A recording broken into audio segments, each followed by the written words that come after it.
Trapped alone in the forest, face to face with a black bear, this man was moments away from certain death. But after letting out a desperate groan, the bear did something completely unexpected. It all started when Joshua slipped on a damp branch as he fought his way through the dense foliage in the Great Smoky Mountains. He was getting closer to danger, but he didn't know it yet. Joshua Lopez had been hiking for over 6 hours and had already spent one night at the campsite. The nearest town was too far away to help him if he got into trouble. Despite being an experienced hiker, he had taken a nasty fall. He tumbled down a hill and came to a stop amidst a bush. Groaning in pain, he thought his body would still function, unaware of the experience he was about to have with a bear that would change his life forever. But as he tried to get up, Joshua realized he had injured his ankle. He limped through the forest, remembering how far he was from the nearest town. And it got worse when he slipped again, this time catapulting a dozen meters forward and landing flat on his face.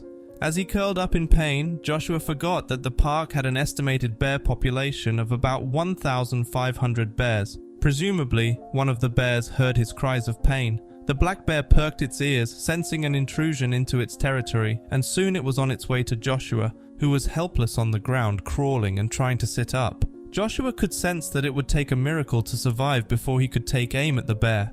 Then he heard something in the bushes. It was clear that something big lurked behind it, and it didn't take long for Joshua to realize the reality that surrounded him.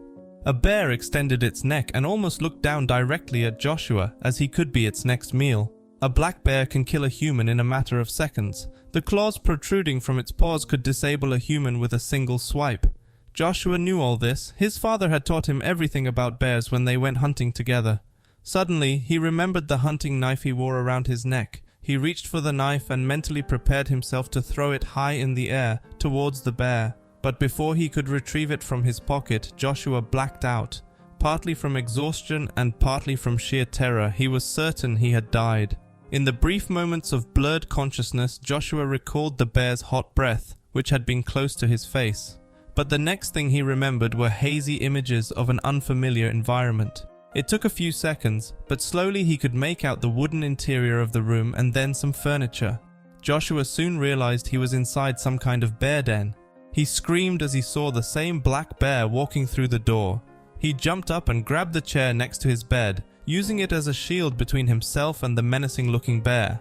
Quickly, Joshua then realized that the bear was being followed by a man in a red jacket. He greeted Joshua with a wide smile and asked if he needed anything. The bear sat calmly and very close to the man. He began to explain what had happened to Joshua after he had passed out, believe it or not. Joshua was only safe here because of the bear. After losing consciousness, the bear found him and let out loud roars that alerted the nearby fishermen. The fisherman came to rescue him, leading to the next question. It wasn't just any bear, but the one that had been living with this man for 10 years and had become more of a pet than a wild adversary. The man, called Neil, was a former park ranger who had negotiated with the state park to allow him to build a small cabin and spend the rest of his life there.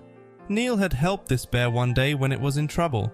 A few years ago, he had discovered this starving bear in the forest, and he was sure he had to help him, so he gave him something to eat.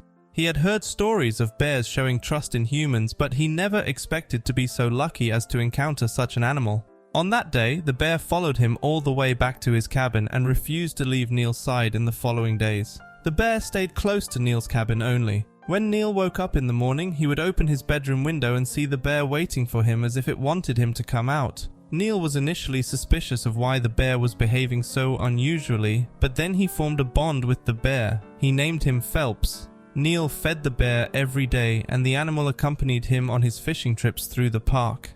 Sometimes Phelps even alerted him when there was a problem somewhere in the forest, as had happened on that day. After all of this, Joshua couldn't believe what he was hearing. It contradicted everything his father had told him about bears. His eyes blinked with skepticism. Joshua interrogated the man, trying to poke holes in his story. Joshua had grown up with hunters and farmers, but he had never heard a story like this. Hesitantly, he thanked the man for his help, but was still confused. Maybe it was all just a bad dream, he thought. But when Neil invited him onto his porch for a cup of tea, Joshua realized this was no dream. His palms began to sweat as he came face to face with Phelps again, who stood just a few meters away, staring at him.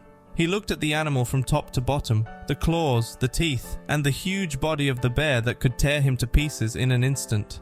Joshua hurried back into the cabin, closed the door behind him, and knelt down. With a trembling hand, Joshua revealed the source of his fear. His father had once been attacked by a bear, which had almost been fatal.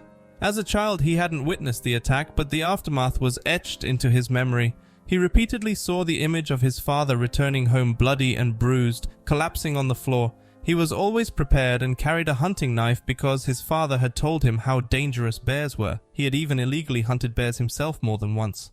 The former ranger listened patiently but refused to accept Joshua's fears. He was determined to show Joshua a different side of bears that he had never seen. Neil threw a basket full of food to Phelps, which the bear enjoyed like a human. There was no wildness or aggression. Instead, the bear was gentle and methodical.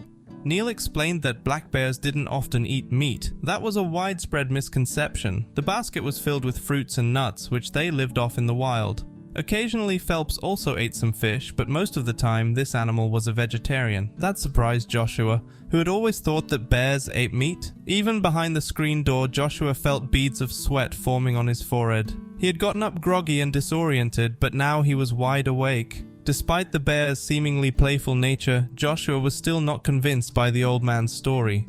Various theories began spinning in his head. He thought either Neil was crazy or very confused. Either way, he didn't want to accept the possibility that bears were anything other than wild, dangerous animals.